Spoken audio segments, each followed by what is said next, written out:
Good, you're back. Not that I missed you. I assure you, I am not capable of such emotional capacity. Captain, as it appears we may soon be embarking for a maximum security prison planet, I believe the crew would like to speak with you to, as you humans put it, air some concerns.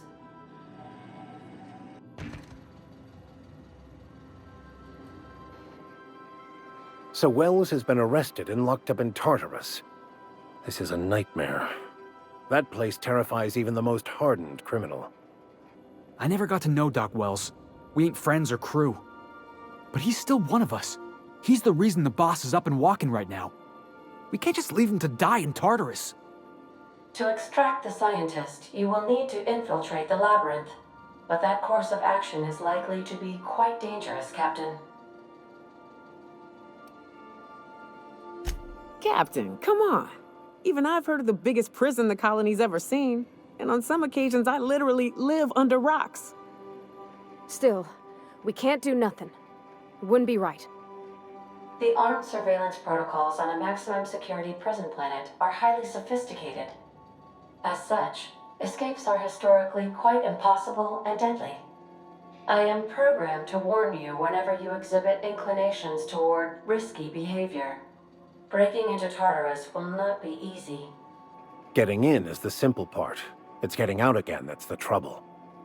Trust me, I know. Let's just do it. Kick down some doors, grab Doc Wells, and cut a path out. We don't need a plan. We got guns. If you really mean to do this, you should see to your final affairs and close out any unfinished business. Once you sneak into Tartarus, you may be there a while. Or permanently. You didn't hire me to think. And I ain't about to start now. You're my boss. And I'll walk into fire with you. I think it's insane. But maybe the colony needs a healthy dose of insanity right about now. I know it's dangerous. And I won't lie and say I'm not scared out of my wits. But I couldn't live with myself if we didn't do something. You're asking for more than bravery from us, Captain. But there are worse ways to go than dying for a good cause. I'm in. The entire plan is a terrible idea, but I admire your bravado, Captain, which leads me to illogically believe, against the odds, that you will be successful. Got my trusty tossball stick, got my ass-kicking boots. I'm ready, boss. Outstanding. You can count on us, Captain. We're crew. For real crew. That means we got each other's backs. Right? Never thought I'd volunteer to break into a prison. Seems like your tendency towards risky behavior is rubbing off on me, Captain. Waiting on your command, Captain.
I am pleased to inform you that we have arrived at the labyrinth. Please be advised that the punishment for trespassing is execution. Please be advised that electrical storms on the surface of Tartarus make departure impossible at this time. Resident count is as follows: 3,071. Resident deaths, including but not limited to executions, are as follows: 1,684. resident escapes are as follows. 0. The interior can be chilly. Take a scarf with you, Captain. I would also ask that you leave your captain's ID with me, in the event that you do not return. I can make the assurance that I will not leave with another captain unless you do not return within 876,541,652 hours. Oh, speak of the devil. Captain, I am receiving a transmission from the prison's docking authority now. Attention, unauthorized spacecraft. This is a maximum security installation. Your presence here is an explicit violation of UDL corporate policy. You are hereby confined to your docking platform until a ticket detailing your crimes has been filed and notarized, at which point your vessel will be seized and you will be executed. I'm sorry, you people? Did you just cast a generalization on upstanding UDL employees? That's a fine of 200 bits. You're up to 5,708, not including the cost of your execution and the disposal of your remains, which will be assessed posthumously. All right, I'm feeling generous. I'm transmitting the idea of a productive, law-abiding employee so you can see what one looks like before you die. Anyway, Tartarus Docking Authority signing up. Hang on. Another ship just pulled into your dock. Wait, is that from the Groundbreaker? What the? Pay no mind to that, just have a pleasant day. Transmission terminated. Biometric ID received. Transferring data to external cartridge. How can I be of assistance? I'll be here.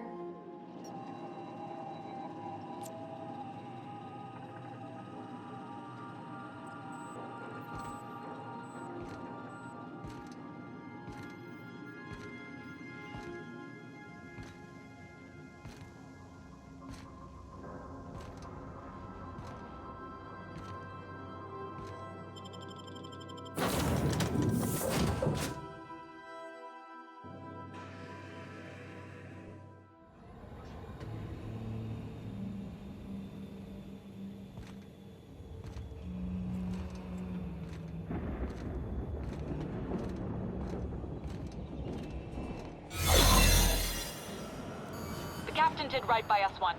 Now it's our turn. The board will never own Groundbreaker. Not while I breathe. Go on, Mardak.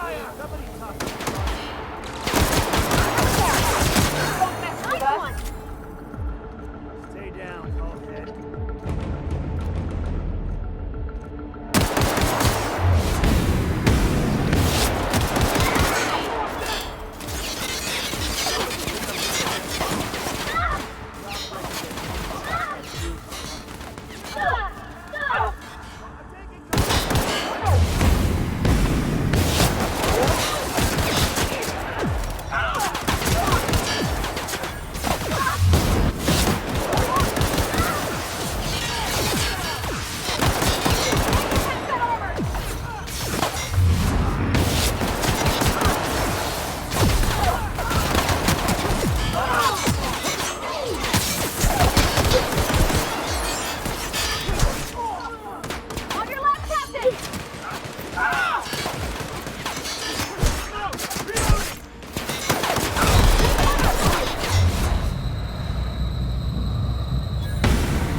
so easy.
Some nimble fingers, Captain.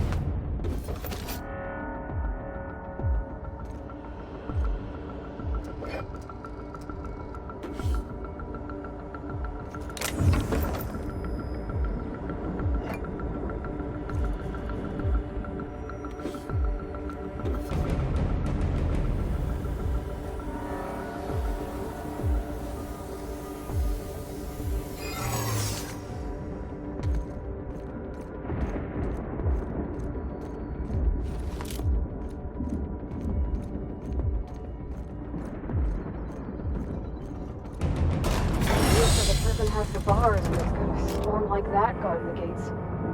I've got to admit, I'm not too keen on walking into a prison.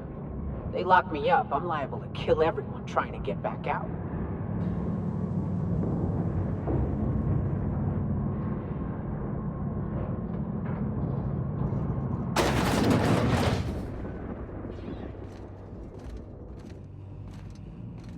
Whew.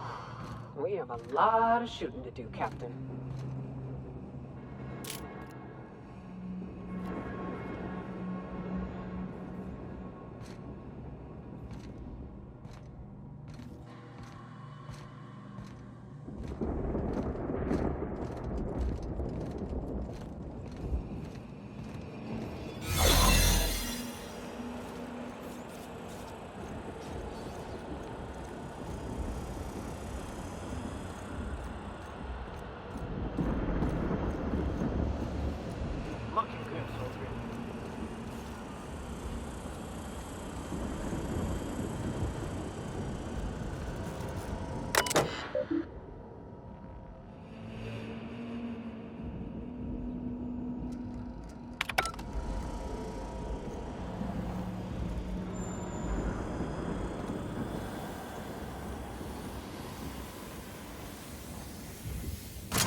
I got...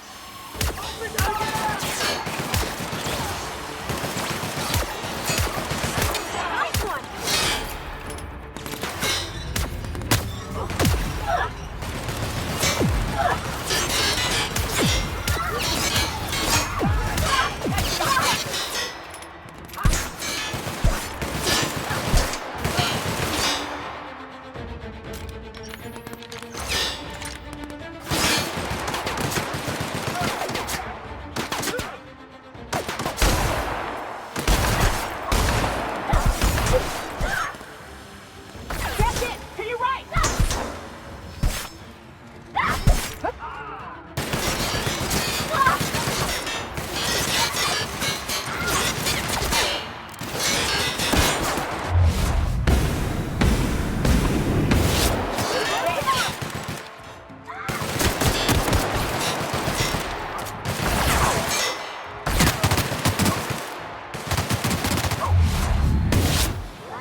done.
take me. I thought the chasm outside Stellar Bay was deep. This makes me nauseous.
Let's go, troops. Stellar Base counting on us. Gotta get down!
got your paperwork.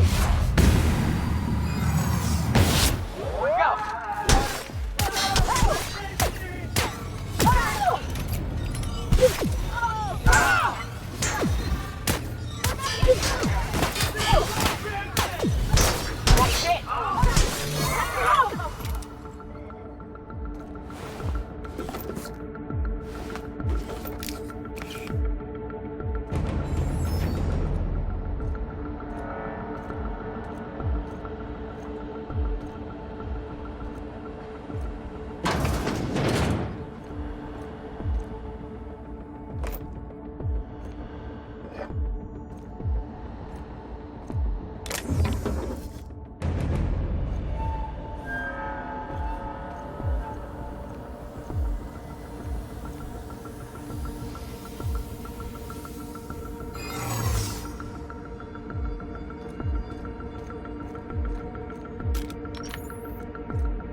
Are you new here? I didn't think we were hiring more staff. Oh, that's great. Thank you, sir. Yes, sir.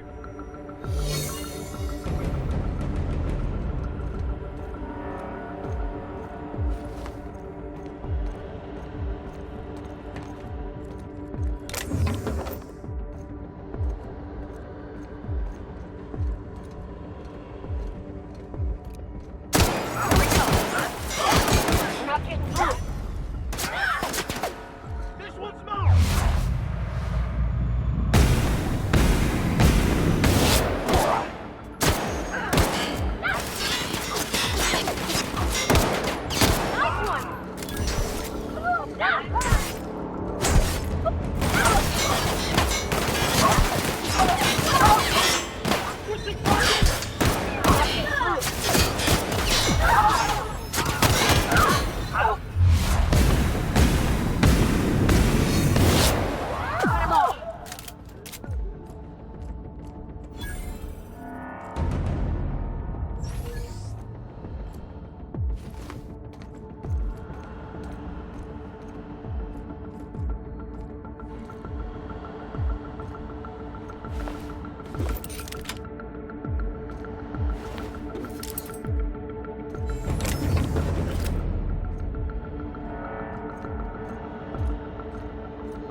MSI.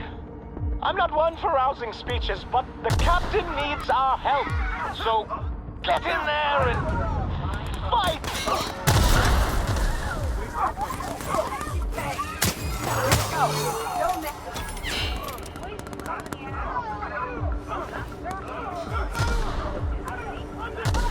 I just earned a fine bonus.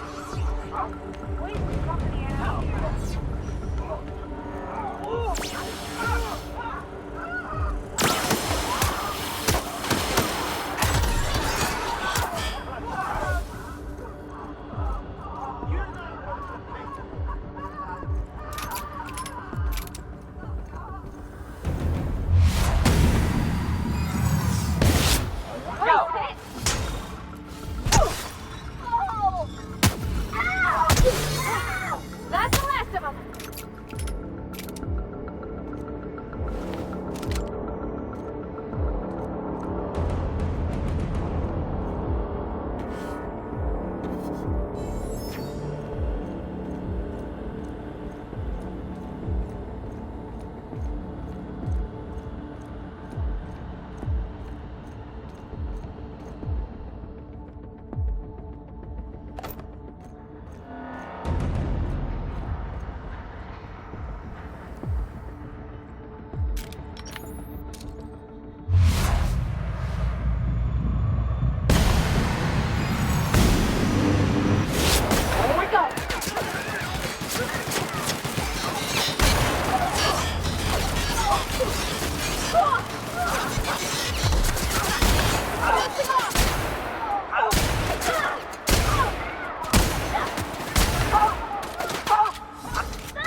Nice.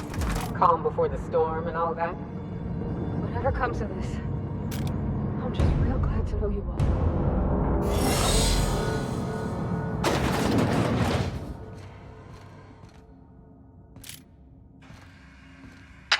Captain, you have an uncanny talent for complicating my life.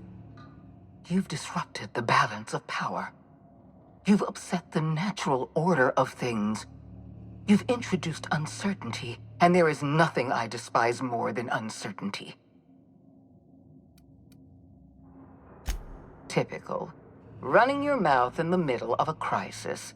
It's almost as if you delight in chaos. I should have dealt with you a long time ago. You were always too dangerous to leave unchecked. Leaving you alive was my greatest mistake, but it is a mistake I intend to correct. I have Dr. Wells in my custody.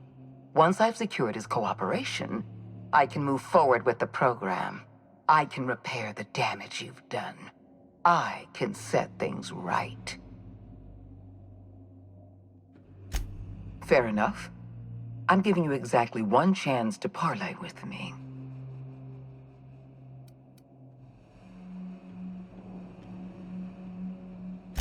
This prison is equipped with an automechanical warden. I've had it programmed to eliminate you on sight and rinse your remains down a drain. And don't worry. I will inform Dr. Wells that you died heroically or something.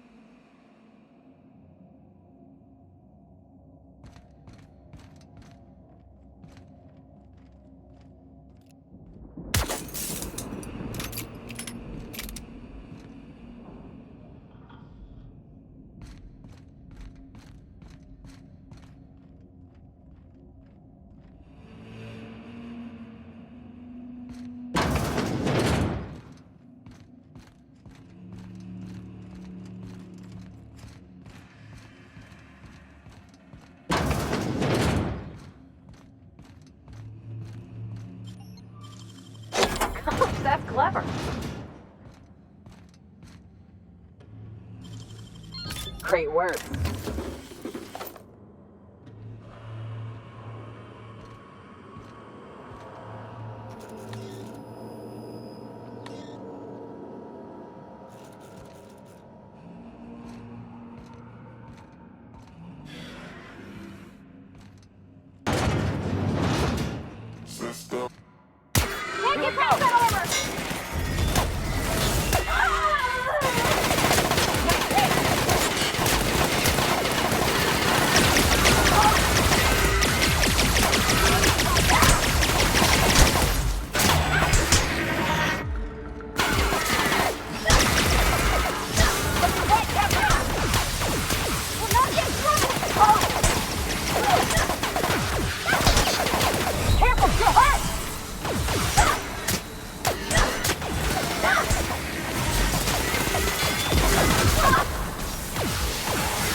for security.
Why won't you just...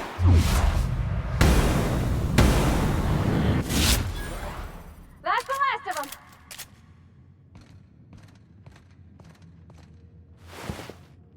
Get me out of here!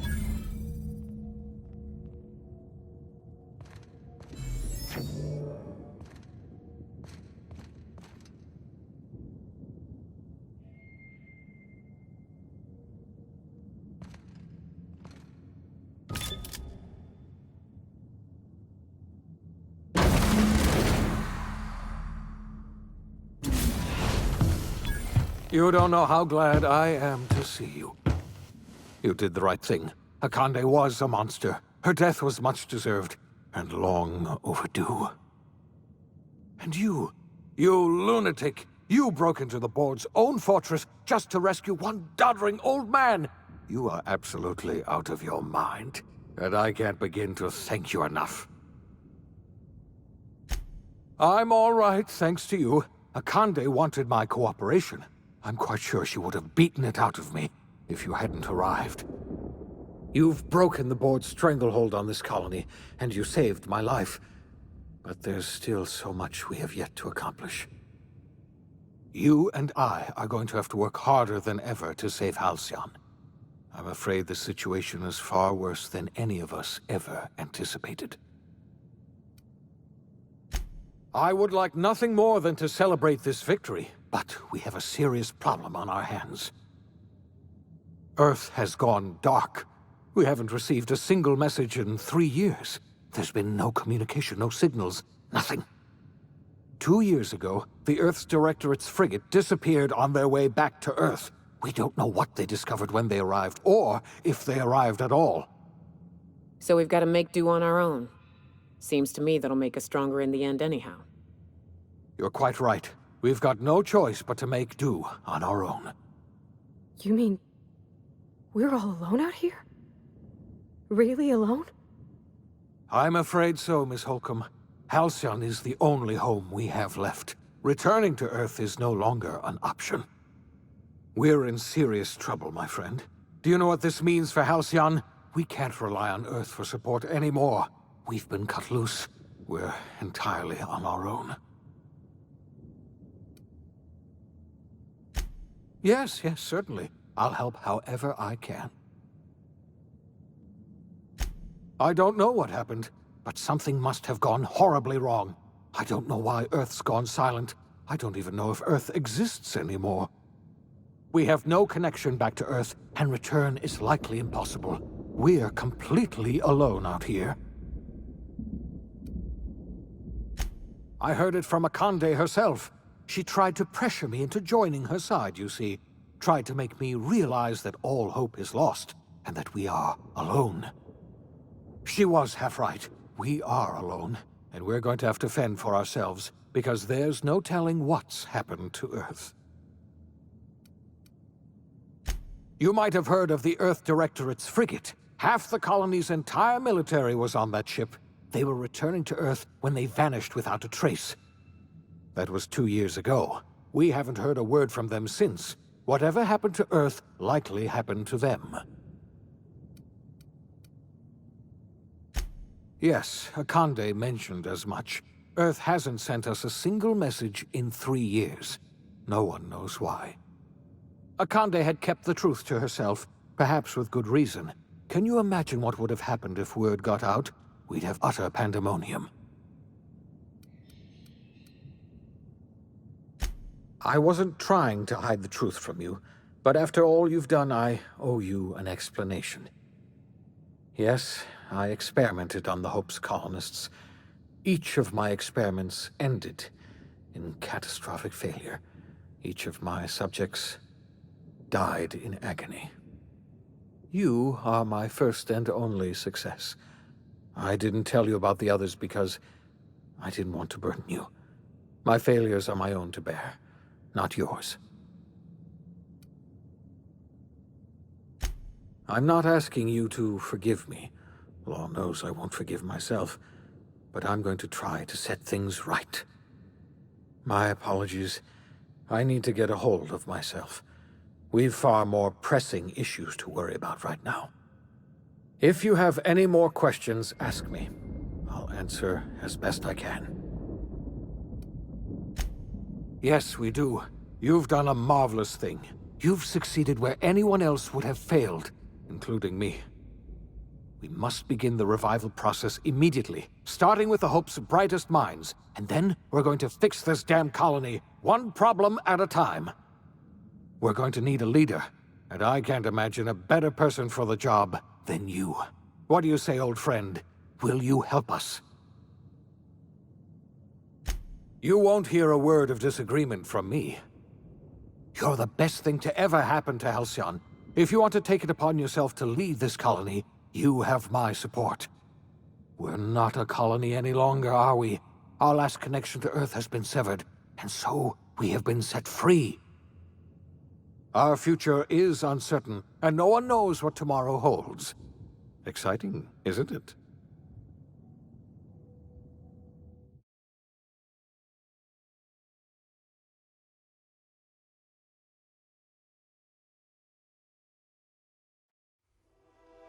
The OSI teaches that everything in the universe happens according to the grand plan.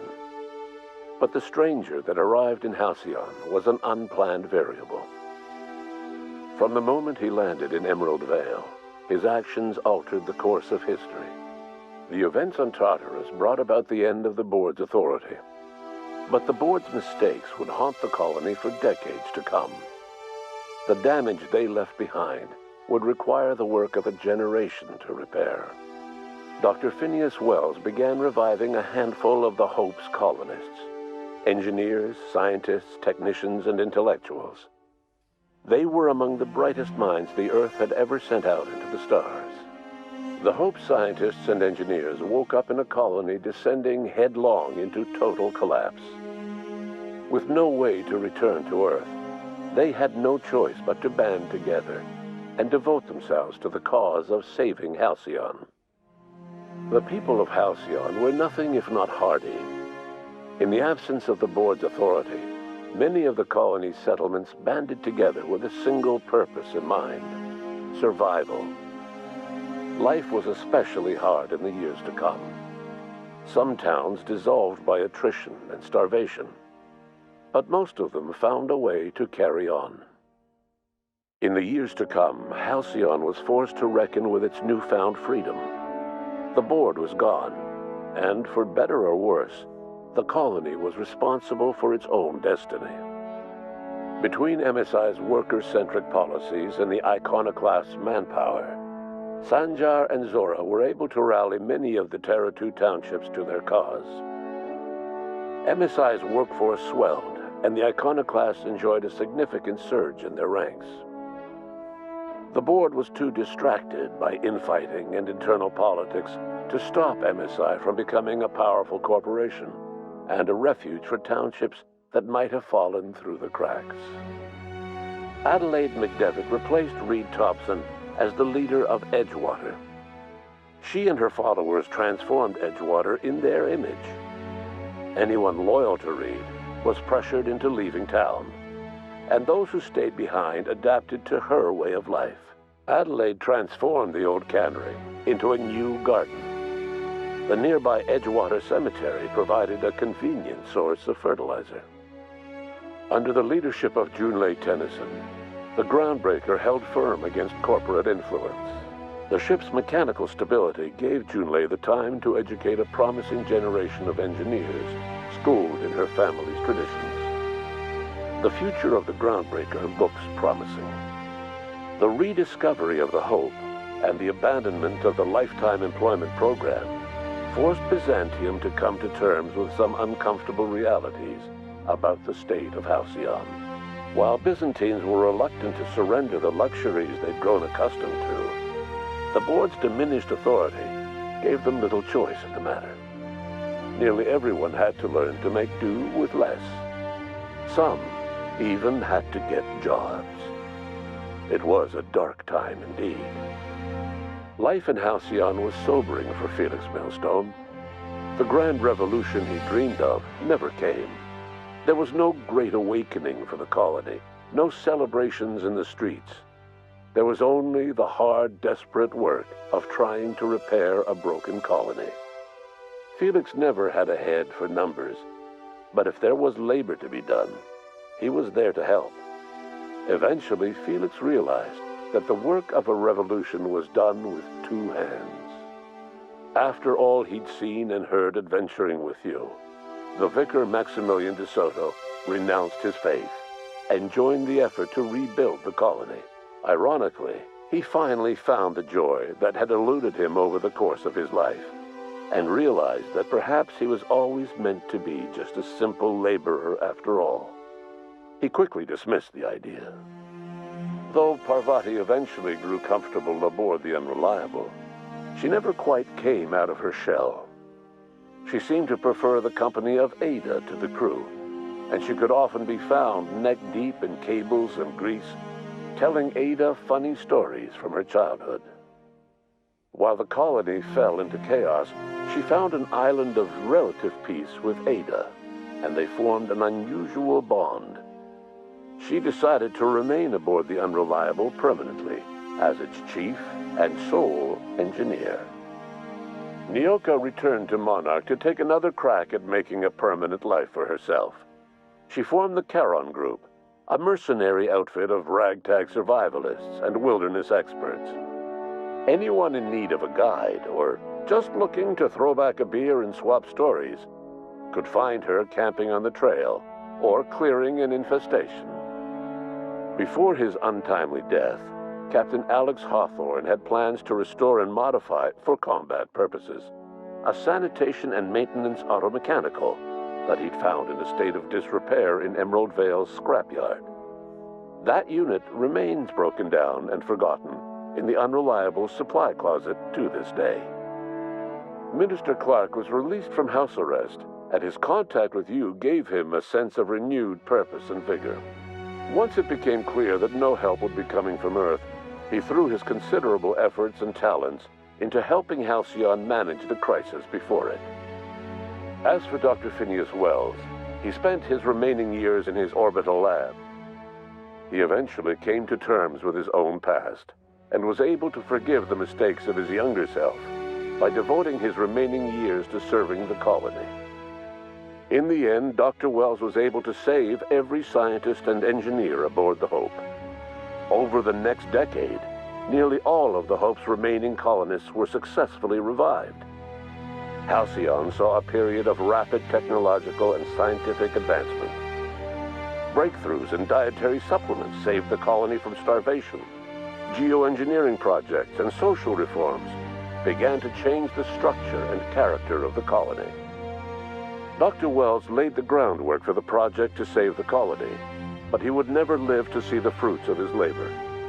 He passed away a few years later. His work was carried on by the scientists and engineers he revived. Today, Halcyon has stabilized. The people of the colony work hard to adapt to their new circumstances. Nearby colonies send aid and supplies. Life will never be easy in Halcyon, but for the first time in its history, there exists a sense of real, genuine hope about the future. And what about you, the unplanned variable in the history of Halcyon? You brought an end to the chaos on Tartarus and proved yourself the most capable leader left in the colony.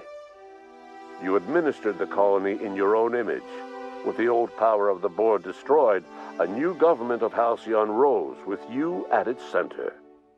With your steady hand, you guided Halcyon through the turbulent years that were to follow, and helped ensure the survival of the colony until the end of your days. No one knows what's happened to Earth, and no one knows what the future has in store for Halcyon. All we know for certain is this: the name of the Unreliable and that of its intrepid captain will remain the subject of countless stories for years to come.